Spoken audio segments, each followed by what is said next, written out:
तो गाइस मेरी स्क्रीन आपके लिए विजिबल है? यस। चलो बढ़िया बात है। ओके, तो अभी हम क्या करने वाले हैं, आज का हमारा सिनेरियो क्या है। कल हम डिस्कस कर रहे थे कि EC2 E2 बस नहीं, EC2।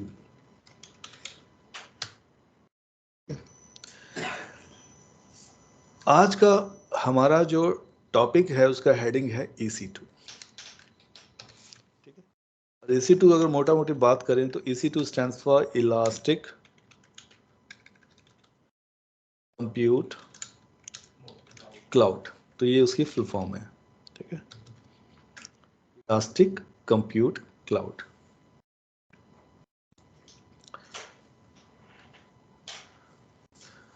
अब एक सिचुएशन लेते हैं, उस सिचुएशन की मदद से इस टॉपिक को समझते हैं। हम फिजिकल डेटा सेंटर के अंदर, फिजिकल कंपनी के अंदर जो हम सर्वर्स बना रहे थे, है ना, जो हम सर्वर्स बनाते थे, ये हमारे कंप्यूटर्स जो हैं, जो कंप्यूटर भी तो सर्वर ही होते हैं ना, तो वो कंप्यूटर्स जो सर्वर बना रहे थे वो सब क्या थे, फिजिकल थे। ठीक है, ऑन प्रीमियर एनवायरनमेंट।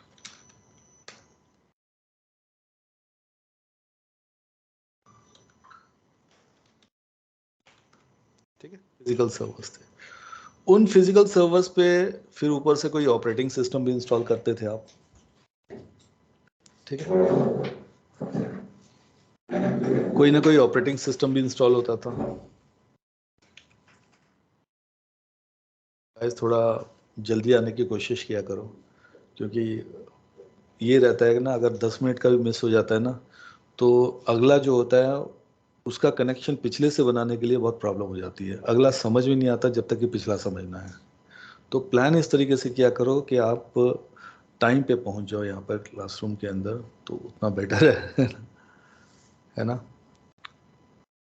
ओके, तो ऑन प्रेमिसेस एनवायरनमेंट के अंदर हम सर्वर्स बनाते थे, वो फिजिकल फॉर्म में होते थे। उनके अंदर जो कंपोनेंट होते थे वो क्या क्या होते थे, रैम होती थी। ठीक है, फिजिकल कंप्यूटर में फिजिकल रैम होती थी, फिजिकल रैम होती थी। ठीक है,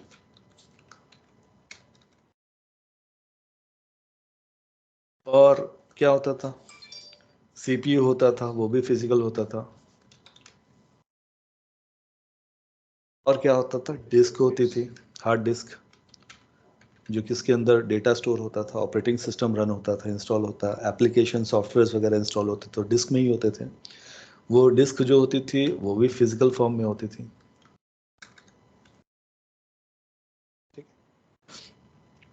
अब जब क्लाउड आया तो क्लाउड में यही सर्वर जो है in the form of physical form में क्रिएट होने लग गया। ठीक है, यही सर्वर क्लाउड में जब गया तो इसकी फॉर्म चेंज होगी, that will be called as physical virtual server.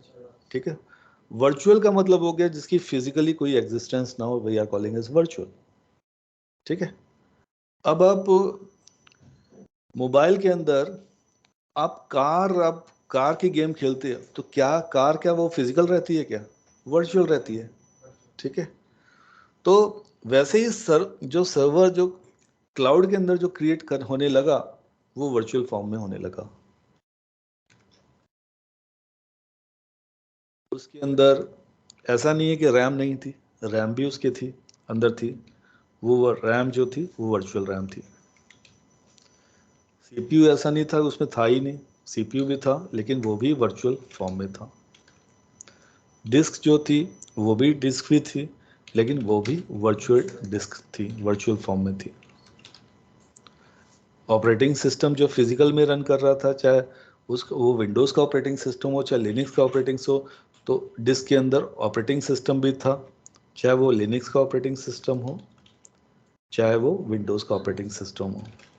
ठीक है, कुछ भी ऑपरेटिंग सिस्टम, लेकिन जितनी भी जो भी सर्वर जो क्रिएट होने लगे क्लाउड के अंदर, that we are calling as virtual server. Internal सभी कंपोनेंट सब वर्चुअल, ऑपरेटिंग सिस्टम भी उनके अंदर बाकायदा काम करता था, चाहे वो लिनक्स का ऑपरेटिंग सिस्टम हो। लिनक्स में भी कई वर्जन्स होते हैं, जैसे कि सेंटोस हो गया, आपका यूबंटू हो गया, डेबियन हो गया, रेड हैट हो गया, काली लिनक्स हो गया, है ना। तो ये सब डिफरेंट वर्जन्स हैं। और विंडोज़ के अंदर भी कई फ्लेवर्स आ गए। विंडोज सर्वर 2012 हो गया, विंडोज सर्वर 2016 हो गया, विंडोज सर्वर 2019 हो गया, विंडोज सर्वर 2022 हो गया। ये इनके अलग अलग एडिशंस आने लग गए, वो सब वर्चुअल फॉर्म में।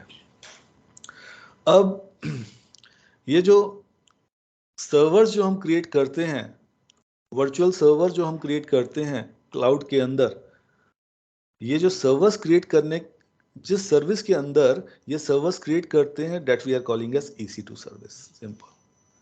जो सर्विस होती है उसके अंदर जो वर्चुअल सर्वर जितने भी, चाहे लिनक्स के सर्वर क्रिएट करें, चाहे विंडोज़ के सर्वर क्रिएट करें, ठीक है, जितने भी सर्वर्स वर्चुअल सर्वर्स क्रिएट होते हैं जिस सर्विस के अंदर, that service we are calling as EC2 service. और जो सर्वर्स जो क्रिएट होते हैं उनको, वर्चुअल सर्वर्स को टेक्निकली AWS के अंदर बोला जाता है इंस्टेंसेस, यानी कि EC2 इंस्टेंसेस। आपके फ्रेंड्स आ रहे हैं क्या? तो टेक्निकली जो इंस्टेंसेस क्रिएट होते हैं, जो वर्चुअल सर्वर्स क्रिएट होते हैं, वर्चुअल मशीन्स क्रिएट होती हैं, technically we are calling as EC2 instances. अगर मैंने 2 सर्वर वर्चुअल सर्वर बनाया तो मैं बोलूँगा मैंने 2 इंस्टेंस क्रिएट कर लिए, 2 EC2 इंस्टेंस क्रिएट कर लिया। अगर मैंने 10 वर्चुअल सर्वर्स मैंने बना लिए तो मैं बोलूँगा मैंने 10 EC2 इंस्टेंस क्रिएट कर लिए। I have created 10 EC2 instances. ठीक है। तो ऐसी सर्विस AWS के अंदर, जिसके अंदर वर्चुअल मशीन्स क्रिएट की जा सके, वर्चुअल सर्वर्स क्रिएट किए जा सके, उस सर्विस को बोलते हैं EC2 सर्विस। और जो वर्चुअल सर्वर्स क्रिएट किए जाते हैं उनको टेक्निकली बोला जाता है इंस्टेंसेस, यानी कि EC2 इंस्टेंसेस। कोई अगर बोले कि EC2 इंस्टेंस क्या होते हैं, वर्चुअल मशीन क्या होती है, इनमें डिफरेंस क्या होता है, तो आप बोलोगे कोई डिफरेंस नहीं है, दोनों सेम है। जैसे कभी हिंदुस्तान भी बोल सकते हैं, कभी इंडिया भी बोल सकते हैं, है तो कंट्री एक ही, अलग नहीं हो जाएंगे है ना। अच्छा, अब और इसके बारे में समझते हैं। अब मेरे को ये EC2 इंस्टेंसेस क्रिएट करने हैं, ठीक है। कोई लिमिट भी है क्या क्रिएट करने की इंस्टेंसेस? जितने मर्जी क्रिएट करो उनका तो पैसा आ रहा है ना वो बोल, हाँ, नहीं, फ्री टायर अकाउंट में आप एक ही बना पाओगे, लेकिन 2 भी बना लो, 3 भी बना लो। हम लोग ऐसा करते हैं कि क्रिएट करते हैं, उसके बाद में इमीडिएटली डिलीट कर देते हैं। हमारा प्रैक्टिकल खत्म हो गया, डिलीट कर दिया। तो उसका डाटा जो स्टोर होगा वो कैसे मिलेगा सर? हाँ, डेटा चाहिए ही नहीं हमको डेटा हमको चाहिए ही नहीं, तो डेटा तो चाहिए होगा ना तब जब हम कंपनी में हम काम कर रहे होंगे। यहाँ पे तो डमी सब कुछ है लर्निंग इन्वायरमेंट हमारा। लेकिन कंपनी में हो गए तो वहाँ थोड़ी डिलीट करते रहेंगे, बनाया कि डिलीट कर दिया। उनको तो पैसे की कमी नहीं है ना, वो तो चलाएंगे, सालों साल चलाएंगे सर, वो तो है ना। ओके, अब ये हमारा AWS क्लाउड है, ठीक है। ये हमारा AWS क्लाउड है। इस AWS के क्लाउड के अंदर हमने ये 2 सर्वर्स क्रिएट किए हैं, ठीक। एक सर्वर मैंने क्रिएट किया है जिसका जो है विंडोज सर्वर,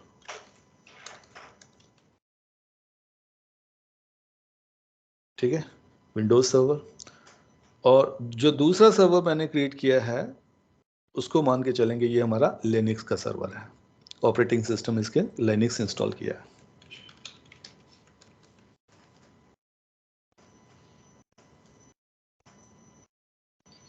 ठीक। अब इन दोनों सर्वर्स को, ये दोनों सर्वर्स कहाँ पे हैं, क्लाउड के अंदर हमने बनाए हैं। इन दोनों सर्वर्स को एक्सेस करना है कहाँ से, बाहर से एक्सेस करना है, यानी कि हमारे फिजिकल कंप्यूटर से एक्सेस करना। ये मेरा हो गया लैपटॉप, मेरा फिजिकल लैपटॉप हो गया, उसका डेल का या सोनी का कोई भी लैपटॉप हो गया, या डेस्कटॉप भी हो सकता है, ठीक है। इस फिजिकल कंप्यूटर से मुझे एक्सेस करना, और ये कौन है, इंटरनेट सर्विस प्रोवाइडर। जो कि आपका लोकली जो भी जैसे हाथवेज हो गया है ना, जो भी है, स्पेक्ट्रा नेट हो गया, आपका एयरटेल हो गया, जियो हो गया, है ना।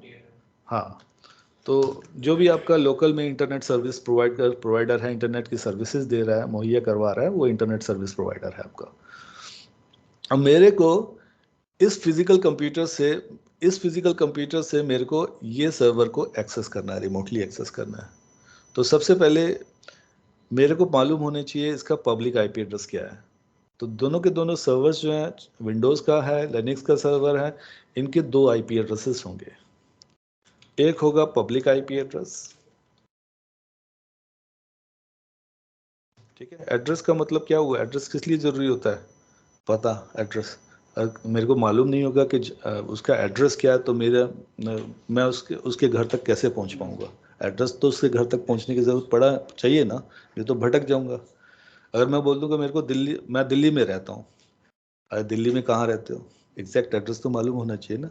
तो वैसे ही जो सर्वर्स वगैरह जो होते हैं, जो भी कंप्यूटर्स क्रिएट करते हैं, उनको अगर नेटवर्क में एक दूसरे के साथ कम्युनिकेट करवाना है, तो हर एक कंप्यूटर का पब्लिकली आईपी एड्रेस होना चाहिए, है ना, पब्लिक आईपी एड्रेस होना चाहिए।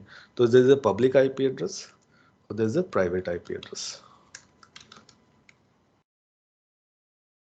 हर एक कंप्यूटर दूसरे कंप्यूटर के साथ कम्युनिकेट तब कर पाएगा जब दोनों के अपने अपने आईपी एड्रेस होंगे। हम लोग तो एक दूसरे के साथ कम्युनिकेट करते हैं नाम से, अरुण, तरुण, ये नाम से। लेकिन एक सर्वर दूसरे सर्वर के साथ, एक कंप्यूटर दूसरे कंप्यूटर के साथ कम्युनिकेट तब कर पाएगा जब उनके अपने अपने आईपी एड्रेसेस होंगे। तो एक पब्लिक आईपी एड्रेस होता है, एक प्राइवेट आईपी एड्रेस होता है। तो पब्लिक आईपी एड्रेस इस एंड प्राइवेट आईपी एड्रेस इस सर्वर का भी है और इस सर्वर का भी है।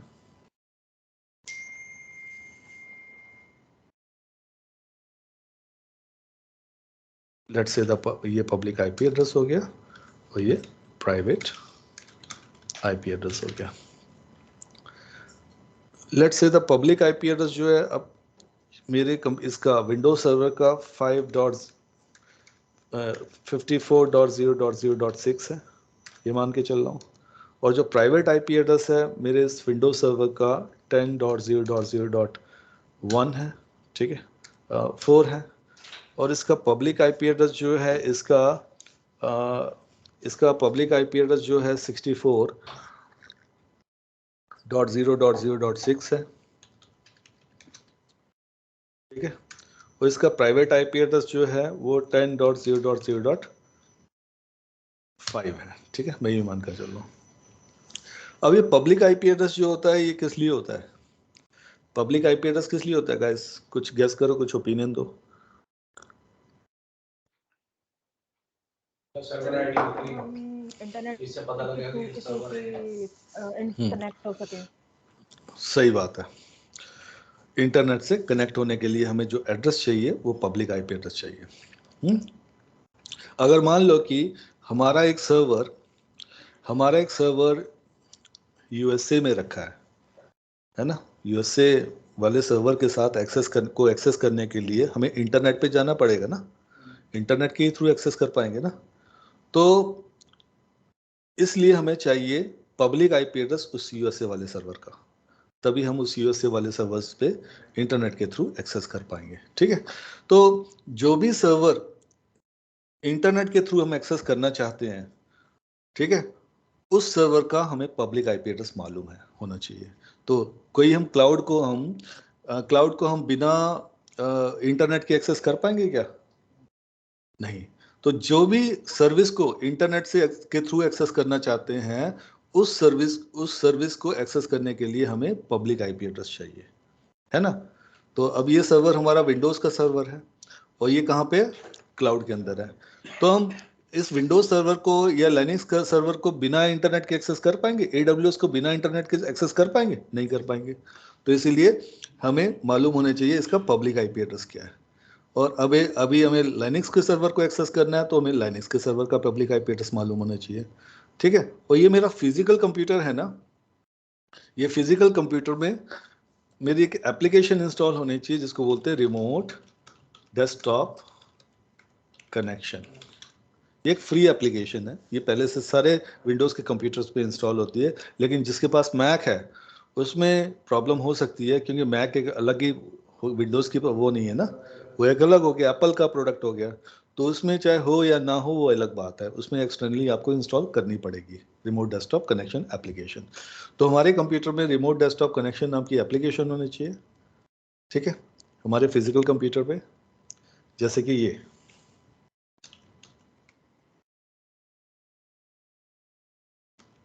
आप टाइप करोगे सर्च में जाके रिमोट डेस्कटॉप, तो यहाँ पर नजर आ जाएगा रिमोट डेस्कटॉप कनेक्शन ऐप लिखा हुआ है, इस पर क्लिक करोगे आप।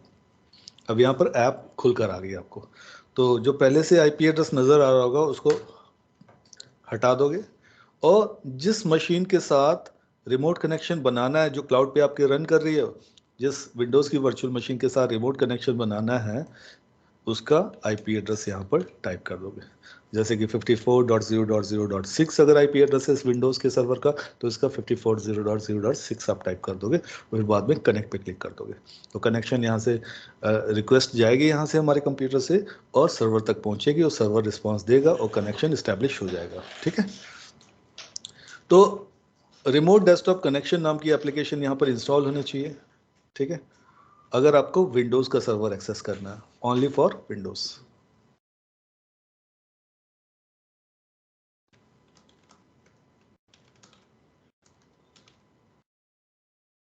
फॉर विंडोज़ रिमोट कंप्यूटर, तो ये रिमोट ही है ना, पास में तो नहीं है, ओके।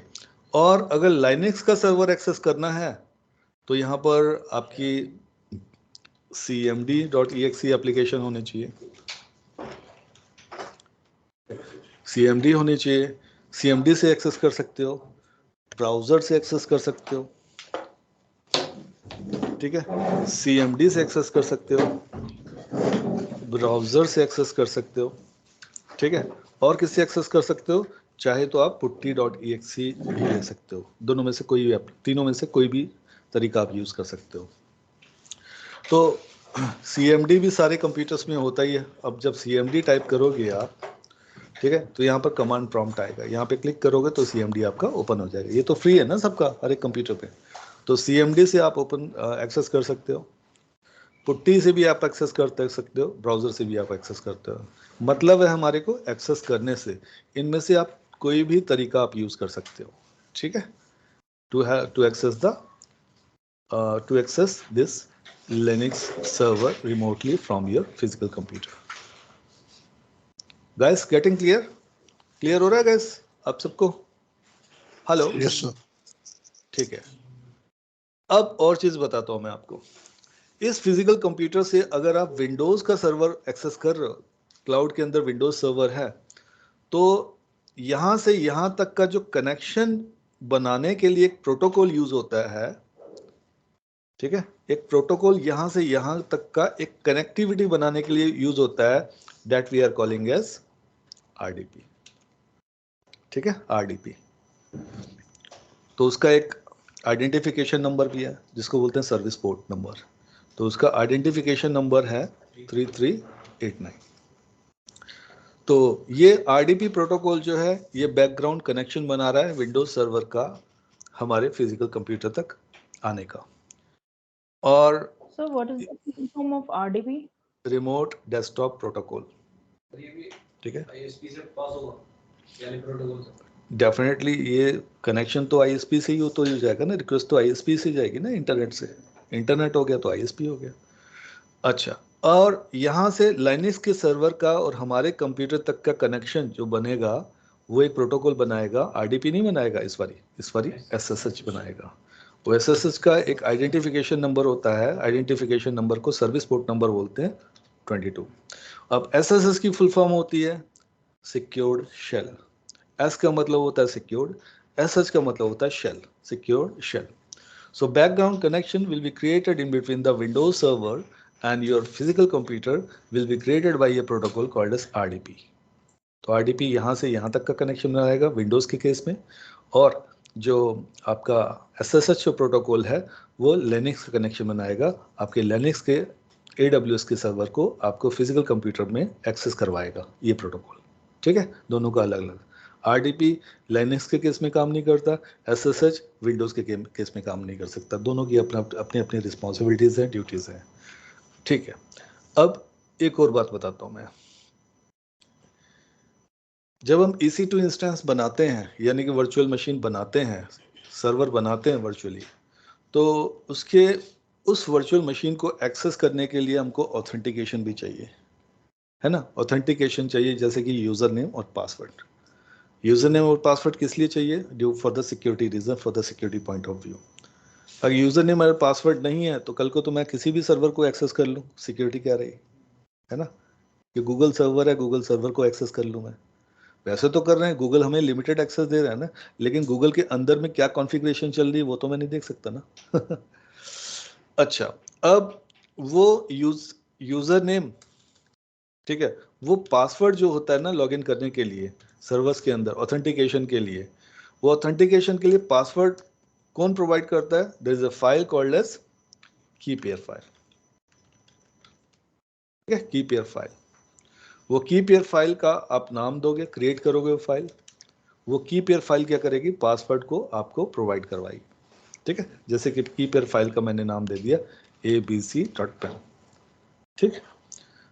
अब ये भी मैं करूंगा, जब मैं बनाऊंगा EC2 इंस्टेंस नया बनाऊंगा तो आपको बताऊंगा कि कैसे की पेयर फाइल बनाते हैं।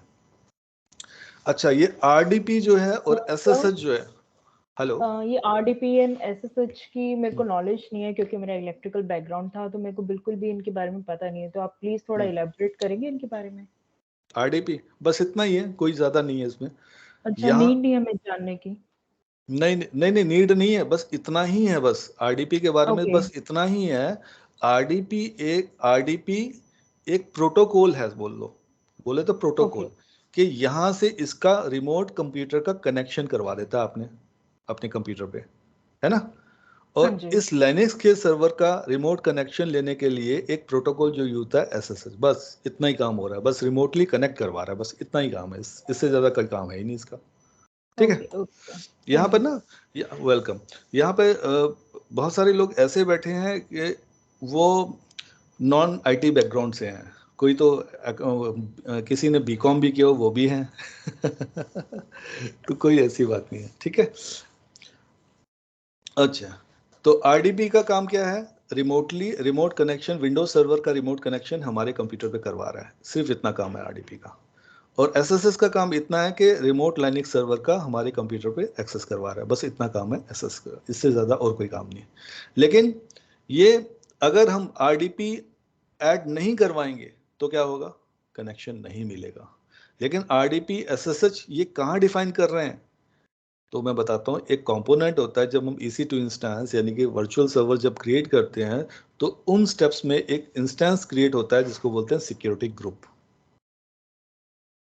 ये यहाँ पर मैं स्क्रीन को थोड़ा क्लियर करता हूँ। एक कंपोनेंट होता है जिसको बोलते हैं सिक्योरिटी ग्रुप। तो सिक्योरिटी ग्रुप का मतलब होता है it's a kind of firewall. अब पूछोगे फायरवॉल क्या होता है? तो फायरवॉल बेसिकली क्या होता है? फायरवॉल एक कंपोनेंट होता है, एक वर्चुअल डिवाइस बेल बोल लो इसको। इसका काम होता है बाहर से कौन सी रिक्वेस्ट अंदर आ रही है, कौन सी रिक्वेस्ट को अंदर आने देना है, और कौन सी रिक्वेस्ट को नहीं अंदर आने देना है, ये सब फिल्टर करना फायरवॉल का काम रहता है, ठीक है। ये सब फिल्टर करना फायरवॉल का काम रहता है। तो इस सिक्योरिटी ग्रुप के अंदर आप इस सिक्योरिटी ग्रुप के अंदर ये RDP भी ऐड करवाते हैं, SSH भी ऐड करवाते हैं, ठीक है। इस सिक्योरिटी ग्रुप के अंदर दो तरह के ट्रैफिक डिफाइन करने होते हैं, दो तरह के रूल डिफाइन करने होते हैं। एक तो होता है इनबाउंड और एक तो होता है आउटबाउंड, ठीक है, इनबाउंड। अब इनबाउंड क्या हो गया? अब हमारे फिजिकल कंप्यूटर से मेरी रिक्वेस्ट जा रही है इस वर्चुअल मशीन की तरफ, किस लिए? एक्सेस करने के लिए। तो रिक्वेस्ट इनबाउंड जा रही है कि आउटबाउंड जा रही है गाइस? बोलिए, इनबाउंड ही तो बोलेंगे ना इसको, तो हम बोलेंगे इनबाउंड। तो जब ये रिक्वेस्ट अंदर जा रही है तो इसके बीच में एक कंपोनेंट मिलेगा अंदर जाने से पहले, बीच में ही, जिसको बोलेंगे सिक्योरिटी ग्रुप। तो सिक्योरिटी ग्रुप में चेकिंग कहाँ होगी? इनबाउंड में होगी कि आउटबाउंड में होगी? होनी चाहिए, इनबाउंड में होनी चाहिए ना, है ना।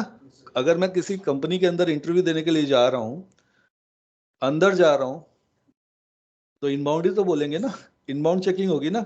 अंदर जाने से पहले वो ऐसे थोड़ी जाने देगा कि ऐसे ऐसे मैं मन किया मैं जा रहा हूँ, है ना।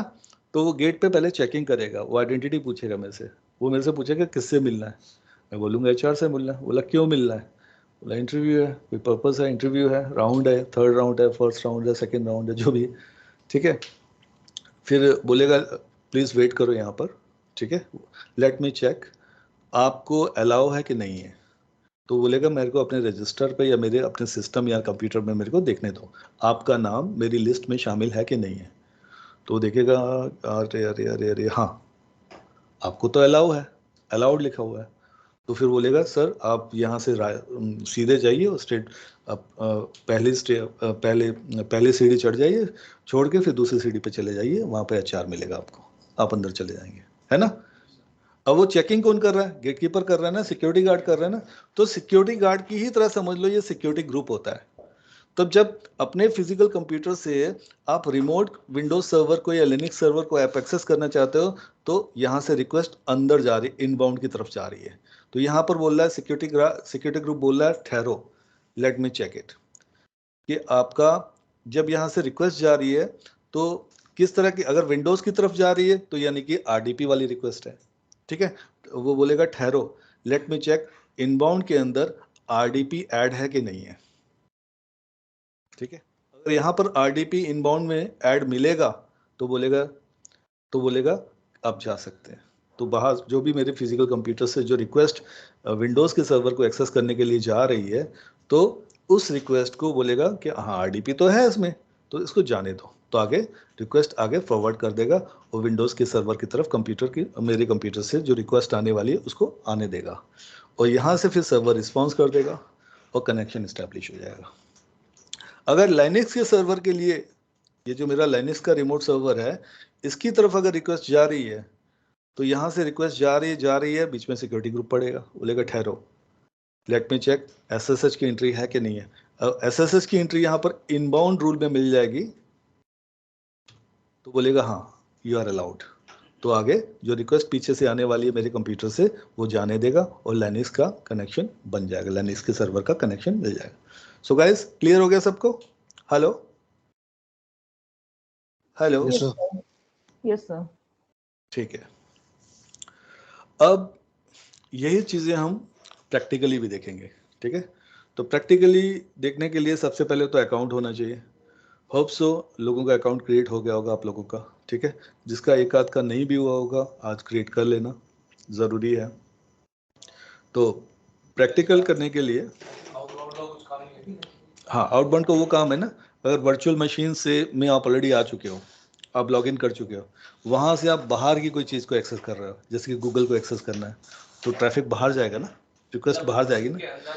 हाँ हाँ, जब ऑलरेडी लॉगिन कर चुके हो, है ना, जब ऑलरेडी लॉगिन कर चुके हैं, रिमोट कनेक्शन आपने ले चुके हो ऑलरेडी, आप उसी वर्चुअल मशीन के ब्राउजर से आप एक्सेस कर रहे हो गूगल को, तो रिक्वेस्ट किस तरफ जा रही है, गूगल की तरफ जा रही है। गूगल कहाँ है, बाहर की तरफ है ना, तो यानी कि आउटबाउंड की तरफ आ गई, ठीक है। अब एंटर करेंगे aws.amazon.com,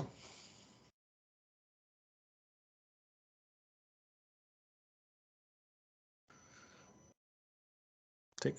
अब यहाँ पर साइन इन करेंगे, देखते हैं रिकॉर्डिंग चल रही है, हाँ रिकॉर्डिंग तो चल रही है। अब यहाँ पर दो यूजर्स आ रहे हैं, रूट यूजर, IM यूजर। तो जब आप फर्स्ट टाइम अकाउंट जब क्रिएट करते हैं, जो पहला यूजर क्रिएट होता है उसको बोलते हैं रूट यूजर अकाउंट, ठीक है, रूट यूजर अकाउंट। और root user is just like an administrator, जिसको फुल पावर, फुल परमिशन, सब कुछ एक्सेस करने की परमिशन होती है। तो रूट यूजर में आप ईमेल एड्रेस टाइप करोगे, वो ईमेल एड्रेस आप एंटर करोगे जो आपने रजिस्ट्रेशन के टाइम में AWS का जब फर्स्ट टाइम आपने अकाउंट ओपन करवाया था, वो ईमेल एड्रेस आप एंटर करोगे एज ए रूट यूजर।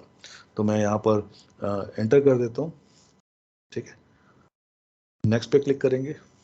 और यहाँ पे ये पूछ रहा है पासवर्ड, तो पासवर्ड भी आप वही एंटर करोगे जब आपने फर्स्ट टाइम अकाउंट जब ओपन करवाया था, तो जो भी पासवर्ड होगा वो आप एंटर कर दो, आप लॉगिन हो जाओगे।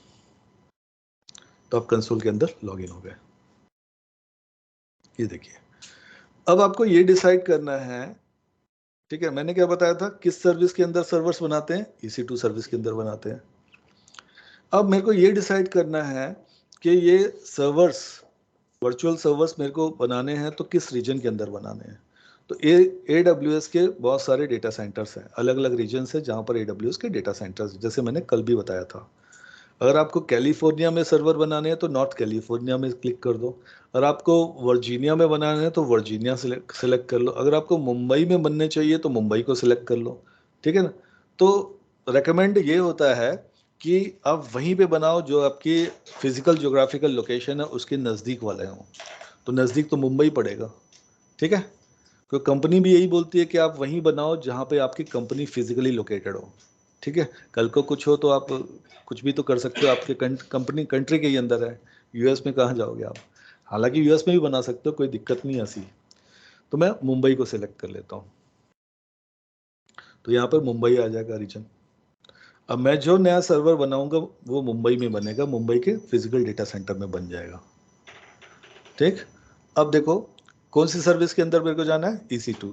सर्च फॉर सर्विसेज फीचर्स यहाँ पर लिखा हुआ है, यहाँ पे आप जस्ट टाइप करोगे EC2, तो यहाँ पर एक सर्विसेज लिखा हुआ आ रहा है, सर्विसेज के नीचे आपको EC2 लिखा हुआ नजर आ रहा है। तो यहाँ पर क्या लिखा हुआ है क्लियरली, ये देखो यहाँ पे भी बता रहा है वर्चुअल सर्वर्स इन क्लाउड, क्लियरली ये भी बता रहा है कि virtual servers in the cloud, यानी कि इस सर्विस को आप यूज करोगे तो आप वर्चुअल सर्वर्स इसके अंदर बना पाओगे। तो EC2 पे क्लिक करोगे आप,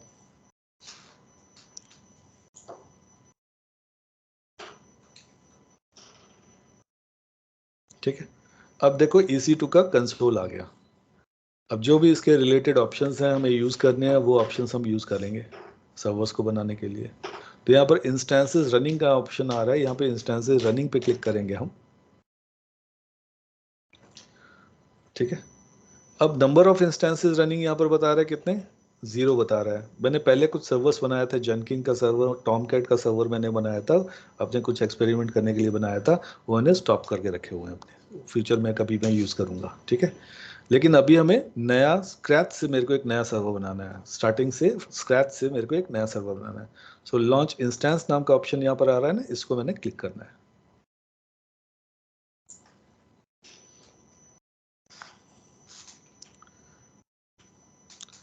अब इंस्टेंस, अब यहाँ पर लॉन्च एन इंस्टेंस यहाँ ऊपर लिखा हुआ है। अब यहाँ पर बोल रहा है कि नेम बताओ, उसका सर्वर का जो नाम जो है वो देना चाहते हैं वो लिखो। तो मैं यहाँ पर नाम दे रहा हूँ, यहाँ पर विंडोज सर्वर 1, ठीक है। विंडोज सर्वर 1 मैंने नाम दिया, इसको कुछ भी नाम दे सकते हो आप, लेकिन मैंने दे दिया विंडोज सर्वर 1। स्क्रॉल डाउन करेंगे, अब ये पूछ रहा है कि ऑपरेटिंग सिस्टम कौन सा इंस्टॉल करना है आपको, कि भाई ऑपरेटिंग सिस्टम भी तो चलना चाहिए ना, तभी तो आप इंस्ट्रक्शन दे पाओगे। तो ऑपरेटिंग सिस्टम यहाँ पर AWS लाइनिक्स भी है, अमेजॉन लाइनिक्स AWS भी है, ये भी एक इमेज है। तो ये सब इमेजेस हैं। जब आप फिजिकल कंप्यूटर के अंदर, लैपटॉप के अंदर जब कोई ऑपरेटिंग सिस्टम जब इंस्टॉल करते तो कैसे इंस्टॉल करते थे, एक DVD होती थी ना, DVD को जब DVD ड्राइव के अंदर डालते थे तो DVD बूट करती थी, और फिर उसके अंदर DVD के अंदर जो फाइल्स होती थी वो इंस्टॉलेशन करना स्टार्ट करती थी ऑपरेटिंग सिस्टम को। तो यहाँ पर DVD तो नहीं है, DVD की जैसे इमेज है यहाँ पर। अगर आपको लिनक्स, अमेजॉन लिनक्स नाम का फ्लेवर इंस्टॉल करना हो एज एन ऑपरेटिंग सिस्टम तो ये सिलेक्ट कर लो, बाय डिफॉल्ट तो ये है CI सिलेक्ट। Ubuntu करना है तो Ubuntu सिलेक्ट कर लो, माइक्रोसॉफ्ट विंडोज़ करना है, विंडोज़ का कोई फ्लेवर लेना है तो विंडोज़ ले लो, रेड हैट करना है तो रेड हैट, यहाँ पर टोपी बनी हुई लाल। अगर आपको सूस करना है तो यहाँ पर ये लिजार्ड बना हुआ है यहाँ पर, ठीक है। तो ये अलग अलग ऑपरेटिंग, मैक करना है तो मैक ले सकते हो, जो आपका मैक होता है ऑपरेटिंग सिस्टम एप्पल का, ठीक है। तो मैं यहाँ पर माइक्रोसॉफ्ट को लेके चल रहा हूँ, माइक्रोसॉफ्ट का विंडोज सर्वर। तो जब माइक्रोसॉफ्ट पे सिलेक्ट करोगे तो कंफर्म चेंजेस जैसा कुछ आएगा, तो इस पर क्लिक करो, कंफर्म कर दो आप, ठीक है। अब देखो हाईलाइट ये हो गया है, यानी कि ये वाला ऑपरेटिंग सिस्टम इंस्टॉल हो जाएगा। बाकी तो हाईलाइटेड नहीं है ना, जो हाईलाइटेड होगा वही इंस्टॉल होगा। अब स्क्रॉल कर लो, स्क्रॉल डाउन कर लो, तो ये जो इमेज हमने सिलेक्ट की है इसको बोलते हैं अमेजॉन मशीन इमेज। ये DVD की तरह काम करती है, यानी ISO फाइल की तरह काम करती है आपकी। अब ये बोल रहा है कि इसके अंदर माइक्रोसॉफ्ट का विंडोज सर्वर कौन सा फ्लेवर इंस्टॉल करना चाहते हो, तो यहाँ पर अलग अलग फ्लेवर्स हैं। देखो माइक्रोसॉफ्ट विंडोज सर्वर 2019, इसके आगे लिखा हुआ फ्री टियर एलिजिबल, ठीक है। और Microsoft Windows server 2019 based with containers, इसके आगे भी फ्री टियर एलिजिबल लिखा हुआ है। और माइक्रोसॉफ्ट विंडोज सर्वर 2022 बेस, इसके आगे फ्री टियर एलिजिबल लिखा हुआ है। तो ये अलग अलग माइक्रोसॉफ्ट के ऑपरेटिंग सिस्टम्स हैं, ठीक है। अब इनमें से आपको वही ऑपरेटिंग सिस्टम, वही इमेज लेनी है जिसके आगे फ्री टियर एलिजिबल लिखा होता है, क्योंकि आपका फ्री अकाउंट है ना, तो इसमें आपको चार्जेस नहीं लगेंगे, ठीक है। तो मैं फर्स्ट फाइल ले लेता हूँ एग्जांपल के तौर पर, माइक्रोसॉफ्ट विंडोज सर्वर 2019, यही फ्री टियर एलिजिबल ले लिया, स्क्रॉल डाउन किया। अब यहाँ पर आ रहा है, यहाँ पर लिखा हुआ इंस्टेंस टाइप। इंस्टेंस टाइप का मतलब क्या होता है, इसका चूज करने का मतलब क्या होता है कि आपको बैकग्राउंड में कितना हार्डवेयर चाहिए। अब जैसे मैंने एग्जांपल में बताया था ना कि मेरे को यहाँ पर वर्चुअल सर्वर में, ठीक है, मेरे को किसी भी सर्वर में मेरे को सीपीयू भी चाहिए जो कि प्रोसेस करवाएगा डेटा को, ठीक है। और मेरे को रैम भी चाहिए, जो कि रैम भी चाहिए मेरे को। तो रैम और सीपीयू के कॉम्बिनेशंस, इस आप जब क्लिक करोगे ना इंस्टेंस टाइप में, बहुत सारे कॉम्बिनेशंस मिलेंगे। तो इंस्टेंस टाइप का मतलब हो गया अलग अलग प्लान्स। जैसे कि आप बोलते हैं ना, जियो का प्लान नंबर 1, जियो का प्लान नंबर 2, जियो का प्लान नंबर 1 चूज करोगे तो इतना 1 GB data per day free मिलेगा आपको, और जियो का प्लान नंबर 2 चूज करोगे तो 2 GB मिलेगा, जियो का प्लान नंबर 3 चूज करोगे तो 4 GB डेटा मिलेगा। ऐसे ऐसे प्लान्स हो, इंटरनेशनल रोमिंग फ्री मिलेगी। तो ऐसे ऐसे प्लान्स होते हैं जियो के। वैसे यहाँ पर भी प्लान्स होते हैं हार्डवेयर को सिलेक्ट करने के। ये सब वर्चुअल हार्डवेयर को सिलेक्ट करने के लिए प्लान्स हैं। जैसे कि T2 माइक्रो अगर प्लान सिलेक्ट करोगे तो इसके आगे फ्री टियर एलिजिबल लिखा हुआ है, यानी कि फ्री टियर एलिजिबल यानी कि यही प्लान हम यूज़ कर सकते हैं, क्योंकि इसी के आगे फ्री टियर एलिजिबल लिखा हुआ है। बाकी अदर प्लान्स भी हैं।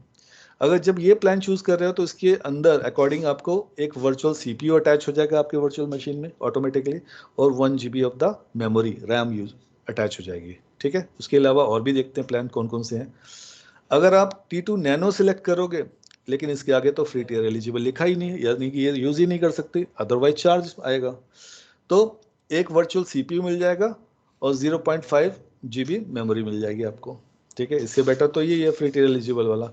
अब T2 स्मॉल आप यूज करोगे तो इसमें 2 GB मेमोरी अटैच हो जाएगी बैकग्राउंड में आपके सर्वर में, और 1 CPU अटैच हो जाएगा। अगर आप T2 माइक्रो सिलेक्ट करो, ये तो हमने यूज करना ही है, और भी प्लान्स हैं। तो यहाँ पर ये देखो स्क्रॉल डाउन कर सकते।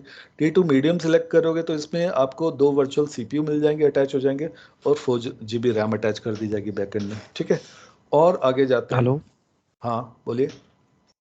सर, ये जो हम मतलब प्लान सेलेक्ट कर रहे हैं, ये कोई मतलब हम अपनी मर्जी से करेंगे या हमें कोई बताएगा कि ये सेलेक्ट करना है, या कैसे कंपनी करेंगे में, हम ये सब? कंपनी में हाँ, हाँ मतलब कंपनी में। हाँ कंपनी में ये जो प्लान आप सिलेक्ट करोगे ना, प्लान के आगे लिए नहीं बताएगा, आपको एक आइडिया देगा कि आपको आपकी जो एप्लीकेशन जो रन करेंगे, जो सॉफ्टवेयर इंजीनियर ने, सॉफ्टवेयर डेवलपर ने जो एप्लीकेशंस रन करवानी है, जो एप्लीकेशंस रन करेंगे वो हैवी वेट एप्लीकेशन है, हैवी एप्लीकेशंस है, जिनको रैम ज़्यादा की ज़रूरत है, कम रैम की ज़रूरत है, उसके हिसाब से आप रैम सेलेक्ट करोगे। समझ में आ गई बात, है ना। ओके, जैसे कि मतलब अब एक एग्जांपल में बात करता हूँ, वो आपने डिसीजन अपने मतलब की रिक्वायरमेंट के हिसाब से लेना है, कंपनी की रिक्वायरमेंट के हिसाब से लेना है। अब मैं एक एग्जांपल देता हूँ, है ना। पबजी गेम खेलते हैं ना, कुछ ग्राफिक्स की गेम खेलते हैं हम, है ना। हम्म, अपने कंप्यूटर में जो ग्राफिक्स जिनको ज़्यादा चाहिए होता है, उन गेम को खेलने के लिए हमें क्या चाहिए होता है, हमारे कंप्यूटर के सिस्टम की रिक्वायरमेंट अच्छा मतलब कि अच्छी खासी रैम होनी चाहिए, नहीं तो वो गेम चलेगी नहीं उसमें है ना। हाँ तो जी। वो गेम चलेगी नहीं। और छोटी मोटी गेम है, मारियो जैसी गेम है, तो वो तो कम में भी चल जाएगी। लेकिन पबजी जो हाई डेफिनेशन की गेम चाहिए और हमको खेलनी है, पबजी जैसी गेम खेलनी है, तो हमको एक अच्छी खासी रैम चाहिए, अच्छे खासा सीपीयू कैपेसिटी चाहिए। तो उसके हिसाब से हम समझ जाएंगे कि हमारे गेम की रिक्वायरमेंट हैवी है या कम है।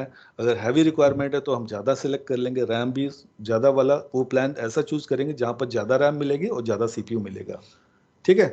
तो हम हमारी जो कंपनी की जो एप्लीकेशन जो रन होने वाली है उसके हिसाब से हम एस्टिमेट लगाएंगे, यार क्या 8 GB काफ़ी रहेगा क्या। अगर काफ़ी रहेगा तो 8 GB रैम जिस पे मिल रही होगी और कुछ सीपीयू मिल रहा होगा 2 GB या 2 वर्चुअल सीपीयू 3 वर्चुअल सीपीयू, वो ले लेंगे हम। तो डिपेंड करता है हमारी रिक्वायरमेंट कैसी है हमारी, वो हमें कोई बताएगा नहीं, क्योंकि इंजीनियर तो आप ही रहोगे ना, है ना। तो आप ठीक। डेवलपर से पूछोगे कि आपकी एप्लीकेशन जो है हैवी है कैसी है, वो कुछ आइडिया देगा, तो हम उसके हिसाब से प्लान सेलेक्ट कर लोगे, ठीक है। कल को इन केस ऐसी प्रॉब्लम आती है यार, आपने गलती से ऐसा प्लान चूज कर लिया जिसमें जिसमें लोड ज्यादा पड़ रहा है और आपको और ज्यादा रैम चाहिए और ज्यादा सीपीयू चाहिए, तो आप साइज जो है ना एक्सटेंड भी कर सकते हो, एक लोअर साइज से बड़े साइज वाले प्लान में भी जा सकते हो, मूव कर सकते हो, है ना। ठीक है। हाँ ठीक है। तो अब जैसे सर इंटरनेट का जैसे प्लान होता है ना, इंटरनेट का प्लान समझ लो, इंटरनेट का जैसे इंटरनेट का प्लान आपने ले लिया कि यार आप बोलते हो यार 5 Mbps की स्पीड काफी है, लेकिन बाद में आपको जब प्लान को जब यूज किया 5 Mbps की स्पीड आने लग गई आपके घर पे, आपने कनेक्शन ले लिया एयरटेल का, कल को आपको ये महसूस होता है यार 5 Mbps में यार पूरा नहीं हो पा रहा है यार, मेरी जो रिक्वायरमेंट है उस पर सेटिस्फैक्शन नहीं मिल रहा, तो आप क्या कर देते हो, प्लान को अपग्रेड करवा देते हो, एयरटेल को कॉल करते हो, मैं अपना प्लान अपग्रेड करवाना चाहता हूँ 5 GB से, मैं 5 Mbps से मैं 40 Mbps की स्पीड चाहता हूँ मैं, तो आप अपग्रेड करवा लो, कंपनी का फायदा उससे, बोलेगा कोई दिक्कत नहीं हम कर देते हैं, अपग्रेड कर देते हैं, तो उसी 1 घंटे बाद आपका 40 Mbps की स्पीड आना शुरू हो जाती है। तो इसी तरीके से आपको नया लोअर प्लान ले लिया, कोई टेंशन वाली बात नहीं है, तो आपको कल को रिक्वायरमेंट महसूस होती है नहीं यार मेरे को इससे ज्यादा मेरे को कैपेसिटी चाहिए अपने सर्वर की, तो आप बढ़ा लोगे, बढ़ा सकते हो इसीलिए, ठीक है। ठीक। अभी मैं अपनी एग्जांपल के तौर पे अभी मैं हमारी फ्री टेयर एलिजिबल में फॉल करते हैं, तो मैं T2 माइक्रो वाला प्लान ही ले लेता हूँ यहाँ पर, जिसको बोलते हैं साइज इंस्टेंस टाइप, समझ लो साइज की तरह काम करता है। अच्छा, कुछ और भी प्लान्स होते हैं यहाँ पर, हैवी प्लान्स भी होते हैं यहाँ पर, देखो यहाँ पर देखो i3 एन लार्ज मिल रहा है यहाँ पर, 16 GB मेमोरी मिलेगी, 2 वर्चुअल CPUs मिलेंगे आपको, ठीक है। और आपको i3 एन मेटल यहाँ पर 768 GB रैम मिल रही है, सोचो जरा 768 GB डिस्क नहीं रैम, सोचो, और 96 वर्चुअल CPUs मिल रहे हैं, सोचो जरा कितनी हैवी कैपेसिटी हो जाएगी सर्वर की, ये हेलो आपको। सर। हाँ सर जैसे ये हमें जीबी डेटा चाहिए जिसके आगे फ्री टायर लिखा है वो यूज कर सकते हैं। हाँ, अगर जिसके हमें आगे टायर, हाँ सपोज सर हमें 16 जीबी मेमोरी चाहिए और उसके आगे फ्री टायर नहीं लगा हुआ है तो हम कैसे यूज करेंगे?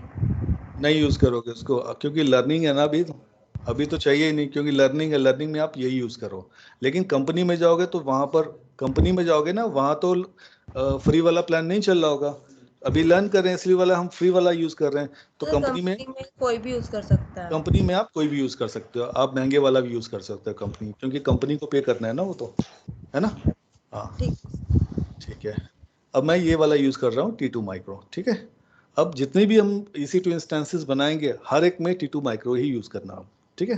स्क्रॉल डाउन करेंगे तो मैंने यहाँ पर एक चीज बताई थी, की पेयर फाइल, देखो यहाँ पर की पेयर फाइल लिखा हुआ है ना, ये की पेयर फाइल abc.pem, तो वही की पेयर फाइल की मैं बात कर रहा था। तो की पेयर फाइल किस लिए यूज होती है, ऑथेंटिकेशन के लिए यूज होती है, जो कि हमें कल को पासवर्ड हमें लेना होगा, तो पासवर्ड हमें की पेयर फाइल प्रोवाइड करवाएगी। तो यहाँ पर की पेयर फाइल आपको बनानी है, तो यहाँ पर क्रिएट न्यू की पेयर फाइल लिखा हुआ आ रहा है, इस पर क्लिक करोगे आप, तो फाइल का नाम क्या देना चाहते हो, ठीक है। फाइल का नाम यहाँ पर दे देते हैं हम abc देना है, बस पैम अपने से ले लेगा वो, ये देखो पैम भी है, पीपीके फॉर्मेट भी है। अगर आप पैम यूज कर रहे हो आप पैम ही लेना, पीपीके मत लेना। अगर आप पैम ले रहे हो तो आप लाइनेक्स के सर्वर के साथ भी ये फाइल यूज कर सकते हो, विंडोज के सर्वर के साथ भी ये फाइल यूज कर सकते हो, लेकिन आपने पीपीके फॉर्मेट लिया है तो सिर्फ लिनक्स के ही साथ आप यूज कर पाओगे सिर्फ, और किसी के साथ नहीं यूज कर पाओगे, ठीक है। तो मैं पैम ही ले लेता हूँ जो कि दोनों के साथ काम आ जाएगी, तो मैं क्रिएट की पेयर पे क्लिक कर दूंगा। अब देखो जैसे ही मैंने क्रिएट की पेयर पे क्लिक किया है तो यहाँ पर डाउनलोड स्टार्ट हो गया, ये की पेयर मेरे लोकल कंप्यूटर में डाउनलोड हो गई है, डाउनलोड फोल्डर्स के अंदर। तो कैसे पता चले, ये फोल्डर आइकन नजर आ रहा है ना, शो इन फोल्डर, इस पर मैं क्लिक करूंगा तो यहाँ पर देखो नजर आ गया abc.pem, किस जगह, सी ड्राइव के अंदर, यूजर्स के अंदर, वंडर के अंदर, डाउनलोड्स फोल्डर के अंदर, ये देखो ये नजर आ गई। तो इसको मैं बाद में यूज करूंगा। स्क्रॉल डाउन करते हैं। अच्छा, एक की पेयर फाइल, एक बार हमने की पेयर फाइल बना ली, डाउनलोड कर ली, उसको हम बार बार यूज कर सकते हैं, नए नए जब सर्वर बनाएंगे ना, हर एक बार हमें नई की पेयर फाइल बनाने की जरूरत नहीं है। अगर बनाना चाहो तो आपकी मर्जी है, लेकिन एक ही की पेयर फाइल हम अलग अलग नए नए EC2 इंस्टेंसेस को जब बनाते हैं बार बार यूज कर सकते हैं। लेकिन आप ये सोचो कि यार एक की पेयर फाइल हमने डाउनलोड कर ली तो वो सेम की पेयर फाइल जो है पासवर्ड भी सेम जनरेट करेगी, ऐसा नहीं है। सेम की पेयर फाइल हर एक सर्वर के साथ एक नया पासवर्ड, यूनिक पासवर्ड जनरेट करेगी। स्क्रॉल डाउन करते हैं और यहाँ पर अब आ गए नेटवर्क सेटिंग। तो यहाँ पर नेटवर्क सेटिंग में यहाँ पर एडिट पे क्लिक करेंगे। यहाँ पर आपको नेटवर्क, वीपीसी का मतलब होता है नेटवर्क, इसका अलग टॉपिक है। अब यहाँ पे सबनेट आ रहा है ना, तो यहाँ पर हम चूज कर सकते हैं अवेलेबिलिटी जोन। कल मैंने जैसे समझाया था ना, रीजन्स के अंदर होते हैं डेटा सेंटर, डेटा सेंटर्स कहाँ होते हैं, अवेलेबिलिटी जोन्स के अंदर होता है। A availability zone, B availability zone, C availability zone. अगर मैं ए यहाँ पर देखो, यहाँ पर नजर क्या आ रहा है, AP साउथ 1A, आगे ये लिखा हुआ ना। अगर मैं ये वाला सिलेक्ट करता हूँ तो मेरा सर्वर कहाँ क्रिएट हो जाएगा, अवेलेबिलिटी जोन ए में चला जाएगा। अगर मैं सी वाला सिलेक्ट करता हूँ तो अवेलेबिलिटी जोन सी, मुंबई के सी, मुंबई रीजन के अंदर सी अवेलेबिलिटी जोन या सी डेटा सेंटर में चला जाएगा। अगर AP साउथ 1B सिलेक्ट करता हूँ तो ये AP साउथ 1 तो मुंबई का कोड है, बी का मतलब होता है बी अवेलेबिलिटी जोन, यानी कि बी बिल्डिंग, तो बी बिल्डिंग के अंदर चला जाएगा। तो मैं ए को ही सिलेक्ट कर लेता हूँ। स्क्रॉल डाउन करते हैं, ये एक ऑप्शन आ रहा है ऑटो असाइन पब्लिक IP, ये इनेबल है बाय डिफॉल्ट। इसका मतलब क्या हो गया, ये आपके कंप्यूटर को पब्लिक IP एड्रेस प्रोवाइड कर देगा। फिर आ गया सिक्योरिटी ग्रुप, मैंने बताया था ना सिक्योरिटी ग्रुप। तो सिक्योरिटी ग्रुप यहाँ पर नाम क्या है बाय डिफॉल्ट, लॉन्च विजार्ड 23, इसका नाम कुछ भी दे सकते हो आप। मैं दे रहा हूँ यहाँ पर ABC -SG।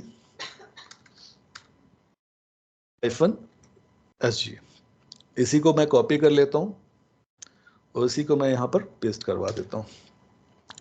और यहाँ पर RDP लिखा हुआ है ना, एनीवेयर लिखा होता है। RDP यानी कि कौन सा प्रोटोकॉल कनेक्शन बनाएगा, RDP प्रोटोकॉल बनाएगा। कहाँ से कहाँ तक बनाएगा कनेक्शन, यहाँ से यहाँ तक जो कनेक्टिविटी बनेगी, यहाँ से यहाँ तक रिमोट कनेक्शन एक्सेस बनेगा, कनेक्शन बनेगा, वो कौन सा प्रोटोकॉल बना रहा है, RDP। ठीक है, तो ये RDP है। लेकिन एनीवेयर का मतलब क्या हो गया, एनीवेयर का मतलब हो गया मैं किसी भी कंप्यूटर से मैं एक्सेस कर सकता हूँ, यानी मैं अपने कंप्यूटर से करना चाहूँ, आपके कंप्यूटर से करना चाहूँ, दुनिया के किसी कोने से किसी भी कंप्यूटर से किसी भी IP एड्रेस से मैं एक्सेस कर सकता हूँ। ठीक है, इसका मतलब एनीवेयर हो गया। ठीक है, अगर मैं माई IP करता हूँ, माई IP करता हूँ तो यहाँ पर मेरे कंप्यूटर का, मेरे जो मैं कंप्यूटर यूज कर रहा हूँ उस कंप्यूटर का पब्लिक IP एड्रेस यहाँ पर हाईलाइट हो जाएगा। यानी कि इस वर्चुअल मशीन को, इस सर्वर को सिर्फ मैं अपने ही फिजिकल कंप्यूटर से एक्सेस कर पाऊंगा तो ये एक्सेस होगा। अगर किसी दूसरे कंप्यूटर से मैं एक्सेस करूंगा तो एक्सेस नहीं होगा। इसका मतलब माई IP हो गया।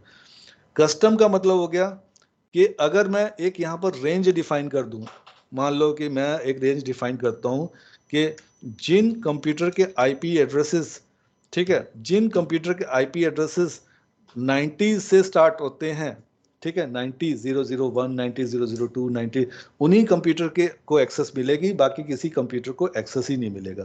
तो मैंने कस्टमाइज कर दिया ना कि अगर ट्रैफिक इन IP एड्रेस से आएगा तो मिलेगा एक्सेस, नहीं तो नहीं मिलेगा। मैं तो सबको देना चाहता हूँ इस बारी, तो मैं यहाँ पर एनीवेयर कर दूंगा, तो कहीं से भी कोई रिक्वेस्ट आए एक्सेस मिल जाएगा RDP के थ्रू।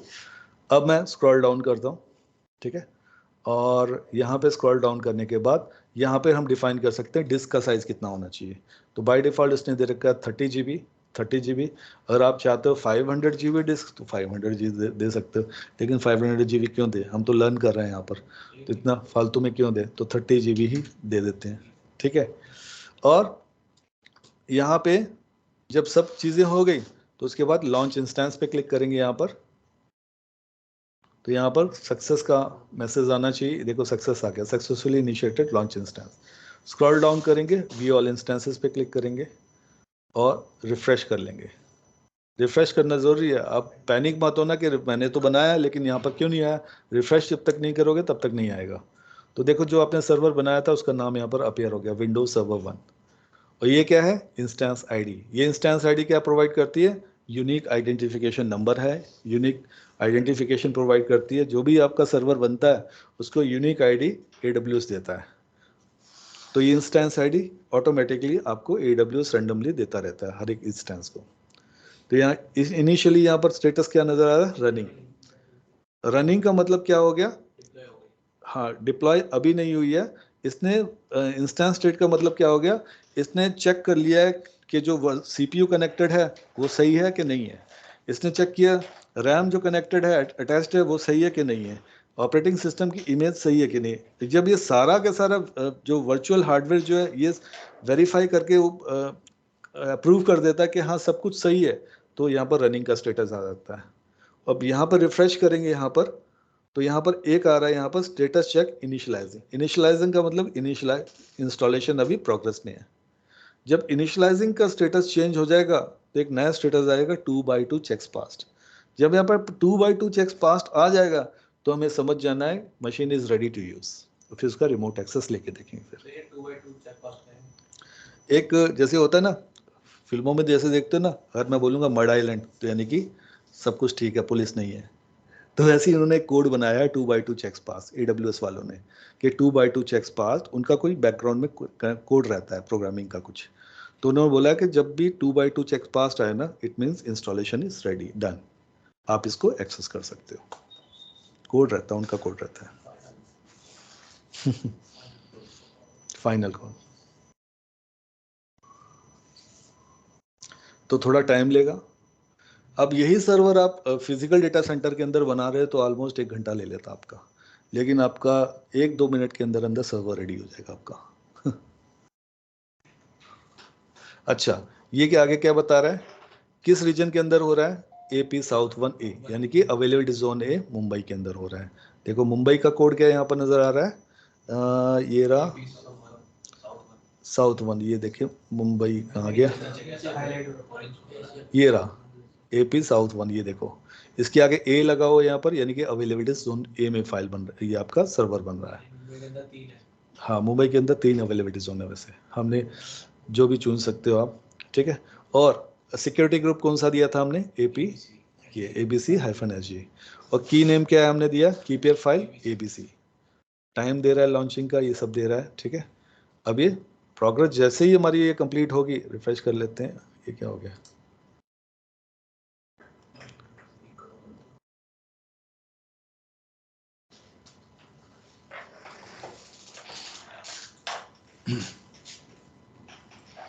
अब देखो क्लाउड में क्या बेनिफिट है। क्लाउड में ना तो हमें इलेक्ट्रिसिटी की टेंशन है, क्योंकि सारा हमारे सर्वर्स तो यहाँ पर बन नहीं रहे, हमारे तो क्लाउड में बन रहे हैं, उनको हेडेक है इलेक्ट्रिसिटी की, क्लाउड सर्विस प्रोवाइडर को। ना हमें एयर कंडीशन की कूलिंग की टेंशन है। अगर यही सर्वर हमारे फिजिकल डेटा सेंटर में बने होते तो हमारे को ये भी अरेंजमेंट करना पड़ता कि कूलिंग प्रॉपर हो रही है डेटा सेंटर के अंदर या नहीं हो रही है। अब देखो यहाँ पर यहाँ पर देखो कंफर्मेशन हो गई, यहाँ पर आ गई स्टेटस चेक 2/2 चेक्स पास, ठीक है। अब यहाँ से हम समझ जाना है कि यानी कि server is now ready to use. अब इसको एक्सेस करते हैं। अब यहाँ पे देखो कौन से IP एड्रेस से हम एक्सेस करेंगे, पब्लिक IP एड्रेस से। तो यहाँ पे 2 IP एड्रेस होते हैं, private IP address, public IP address. Public IP address internet पे वर्क करता है। अब इंटरनेट के थ्रू तो एक्सेस करेंगे तो इंटरनेट वाला प्राइवेट IP एड्रेस चाहिए, तो इंटरनेट वाला IP एड्रेस हमारा पब्लिक IP एड्रेस होता है। अब इसको कॉपी करेंगे, ये देखो कॉपी ऑप्शन है, कॉपी पे क्लिक किया, देखो यहाँ पर नोटिफिकेशन मिल रही है, पब्लिक IPv4 एड्रेस कॉपीड। हम क्या करेंगे, यहाँ पर रिमोट डेस्कटॉप कनेक्शन एप्लीकेशन पे जाएंगे, जो कि पहले से इंस्टॉल्ड होती है हर एक कंप्यूटर में, विंडोज़ कंप्यूटर में।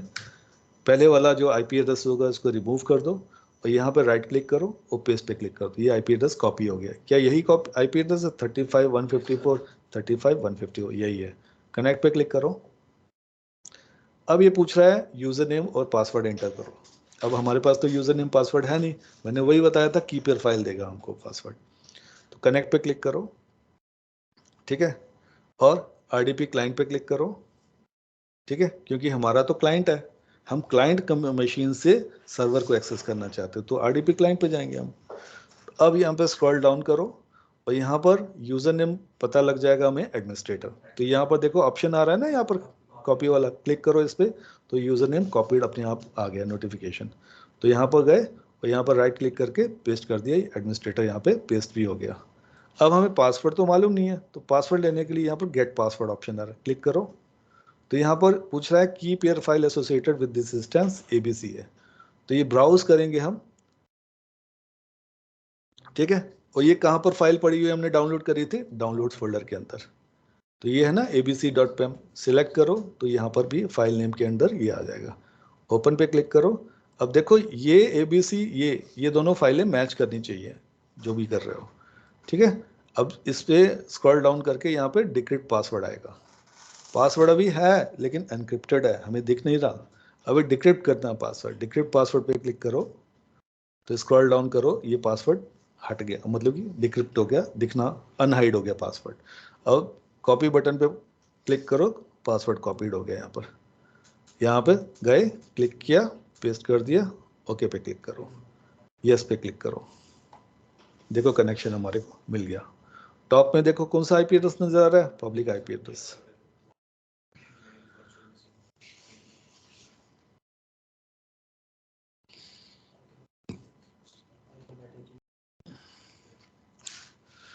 तो एक वर्चुअल मशीन जो है एट ए टाइम एक कंप्यूटर पे एट ए टाइम एक्सेस हो सकता है। ऐसा नहीं कि मैंने वर्चुअल मशीन एक्सेस कर ली, कल को यही public IP address copy paste करके आप अपने मशीन से एक्सेस कर रहे होगे, अपने क्लाइंट से एक्सेस कर रहे हो, तो मेरा ऑटोमेटिकली डिस्कनेक्ट हो जाएगा। ठीक है, अब देखो ये कंप्यूटर जो है, ये मेरा कंप्यूटर नहीं है, ये सर्वर है। ठीक है, ये देखो ये सर्वर है, ये रिमोट कंप्यूटर है, ये मेरा कंप्यूटर नहीं है, मेरी फिजिकल मशीन नहीं है, ये रिमोट कंप्यूटर है, ये सर्वर है। देखो, ठीक है। अब यहाँ पर अब मैं यहाँ पे क्लिक करता हूँ, ये जो फोल्डर है, देखो यहाँ पर ये और भी इंफॉर्मेशन पता लगेगी आपको। होस्ट नेम क्या है, ये होस्ट नेम। ठीक है, इंस्टेंस आईडी जो ऑटोमेटिकली जनरेट होती है, होस्ट नेम भी अपने आप ही जनरेट होता है। पब्लिक आईपी एड्रेस क्या है, ये है। अवेलेबिलिटी जोन भी बता रहा है, ये है। आर्किटेक्चर कौन सा है, AMD 64, प्रोसेसर भी लिया, वर्चुअल है। टोटल मेमोरी 1024 यानी कि 1 GB रैम है। Network performance low to moderate. ठीक है, अब इस पर क्लिक करते हैं जैसे, और ये दिस PC लिखा हुआ, इस पर राइट क्लिक करते हैं और इस पर प्रॉपर्टीज पे जाते हैं, तो ये बता रहा है विंडोज सर्वर 2019 है। ये सर्वर हमने बना लिया और सर्वर को एक्सेस भी कर लिया हमने। ठीक है, तो इस तरीके से हम सर्वर करते हैं क्रिएट। तो इतना ही काम रहता है, सर्वर को बनाने तक का काम रहता है किसका, क्लाउड इंजीनियर का। और ये बनाने के बाद हम किसको हैंड ओवर कर लेते हैं, सिस्टम एडमिनिस्ट्रेटर को हैंड ओवर कर देते हैं कि अब तुम्हारा काम है, हमने अपना काम कर दिया क्लाउड पे, अब तुम्हारा काम है। अब वो अपने आप इसके अंदर कुछ भी इंस्टॉलेशन करनी है, कॉन्फ़िगरेशन करनी है, वो उनका काम रहता है बस। ठीक है, तो हमारा तो काम सारा क्लाउड पे है, क्लाउड पे अवेलेबिलिटी करवाना सर्वर्स की। ठीक है, अब ये सर्वर हमने बना भी लिया, एक्सेस भी कर लिया रिमोटली। ठीक है, रूल्स भी अप्लाई कर दिया, सब कुछ कर लिया। अब पूरे के पूरे इन्वायरमेंट को डिकमीशन करना है, यानी कि डिलीट करना है। तो कैसे करेंगे, तो इसको पहले डिस्कनेक्ट करो यहाँ पे जाके। ठीक है, और स्क्रॉल अप करो, ये इंस्टेंसेस जो लिखा हुआ है ना, इस पर क्लिक करो। तो जो आपका सर्वर है, जिस नाम से बनाया है, विंडोज सर्वर 1 बनाया था ना, इसको चेक मार्क करो। और यहाँ पे इंस्टेंस स्टेट जो लिखा हुआ है, इस पर क्लिक करो। और यहाँ पे टर्मिनेट इंस्टेंस लिखा हुआ है, इस पर क्लिक करो। और फिर दोबारा टर्मिनेट पूछ रहा है, इस पर कंफर्म कर दो। देखो शट डाउन हो रहा है, शट डाउन करने के बाद ये टर्मिनेट दिखा देगा स्टेटस। वेट कर लो, जैसे ये टर्मिनेट होगा तो ये पब्लिक आईपी एड्रेस और द प्राइवेट आईपी एड्रेस, ये दोनों आपस ऑटोमेटिकली डिसअपियर हो जाएंगे यहाँ से।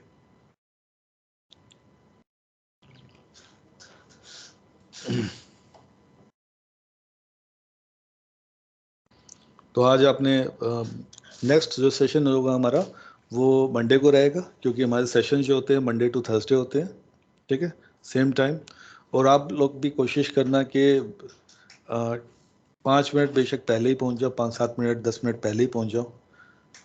उसी तरीके से घर से निकलो, अगर ट्रैफिक भी पड़ जाए तब भी आप पहुंच जाओ, है ना। हाँ हो गया, अब टर्मिनेटेड आ रहा है यहाँ पर। ठीक है, तो यहाँ पर टर्मिनेटेड आ रहा है। अब जैसे ये टर्मिनेटर आ रहा है, अगर मैं इस पर चेक मार्क करूंगा तो यहाँ पर क्या नज़र आ रहा है, पब्लिक आईपी एड्रेस ख़त्म, प्राइवेट आईपी एड्रेस ख़त्म, यहाँ पे भी टर्मिनेटेड स्टेटस नज़र आ रहा है, यानी कि अब हम सेफर हैं। अब ये देखो, ये टर्मिनेट होने के बाद कुछ भी बिल वगैरह नहीं आएगा, कुछ भी नहीं होगा। जो भी हमने एज ए प्रैक्टिस या शामिल कर लेना है, जो भी हम प्रैक्टिकल करें, प्रैक्टिकल जैसे ही ख़त्म हो जाए, रिजल्ट आ जाए, उसके बाद में डिलीट कर दो सारा इंफ्रास्ट्रक्चर। अच्छा, स्टॉप करोगे जैसे मैंने किया हुआ है, स्टॉप कर दोगे फिर भी बिल आएगा। कैसे आएगा, रैम का तो 0 हो जाएगा, रैम 0 हो जाएगी, CPU की यूटिलाइजेशन 0 होगी, लेकिन डिस्क कहाँ जाएगी, डिस्क तो कैप्चर आएगी ना, उसके अंदर ऑपरेटिंग सिस्टम भी तो है ना, डेटा भी तो है ना उसके अंदर, तो उसका कुछ ना कुछ चार्ज लगता रहेगा आपका। सर ये चार्ज कितने टाइम में लगता है, मतलब जैसे अगर हमने यूज करा है यूज करा है एक दिन 2 दिन चार्ज कब कम रहता है वो, मंथ के एंड में आपके चार्जेस आता है, लेकिन डोंट वरी अबाउट दैट। अगर चार्जेस आपको बिल शो भी कर रहा है तो उसको देने की ज़रूरत नहीं है। वो आपका थक हार के 2 महीने के बाद 2.5 महीने के बाद आपका सस्पेंड कर देंगे अकाउंट, लेकिन आपके विदाउट परमिशन आपको वो पैसा डिडक्ट नहीं करेंगे बैंक से।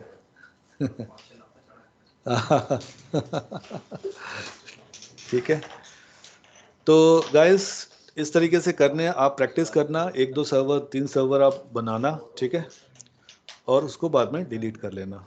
तो प्रैक्टिस करना बहुत ज़रूरी है, क्योंकि क्लाउड पे काम कर रहे हैं। क्लाउड क्या, आईटी जो सब्जेक्ट जो है हमारा, आईटी जो है कि आईटी के फील्ड में हमको प्रैक्टिस बहुत ज़्यादा ज़रूरी है। तो प्रैक्टिस आपको जितनी ज़्यादा करो उतना ही अच्छा ही है, ठीक है। सो दैट्स इट गाइस, बाकी आप इसको क्लोज कर सकते हो, ठीक है। साइन आउट भी कर सकते हो, साइन आउट करने की ये यहाँ पर साइन आउट लिखा हुआ है, साइन आउट कर लो, ये आ गया, साइन आउट हो गया, ठीक है। क्लियर हो गया गाइस? Hello, Yes. ओके, ठीक है गाइस, तो okay then, bye bye. Bye bye. Bye sir.